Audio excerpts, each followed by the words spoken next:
आदरणीय दर्शकबिनहरू म अहिले यतिखेर हेर्नु न यहाँ मन्दिर भनेर आएको त मन्दिर भित्रपट्टिबाट यो धँयराको रुख पुरै यो रुखको बीच हेर्नु यहाँ 2027 देखि 2046 सम्म यस ओडाको अध्यक्ष स्वर्गीय दलबहादुर श्रेष्ठज्यूको सम्झनामा बनाउनु भएको रे यो मन्दिर हैन।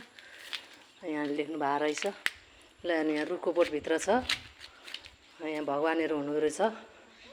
कुन कुन भगवान हुनुहुन्छ त्यो चाहिँ अब कसरी गर्ने भगवानको रुख यहाँ धँयराको बोट ठ्याक्कै धँयराको रुख ठ्याक्कै तेर्सो परेर गएको रुखबाट निकालेर ठ्याक्कै मन्दिर बनाउनु भएको रहेछ।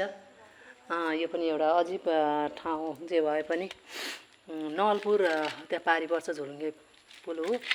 त्यो झुलुङ्गे पुल तर्ने बित्तिकै यो ठाउँमा चाहिँ आइपुग्दो रहेछ है। आज घर दैलो कार्यक्रम गर्दै हिँड्दाखेरि हामी यो नवलपुर पारी ठ्याक्कै झुलुङ्गे पुल पारीपट्टिको मन्दिरमा आइपुगेका छौँ। अजिबको देखियो जे भए पनि भगवानले सबैको रक्षा र कल्याण गरून्। मेरो च्यानललाई अवश्य पनि हजुरहरूले माया गरिदिनु होला। यस्तै नयाँ नयाँ भिडियोहरू सधैँ देखाउँदै जानेछु।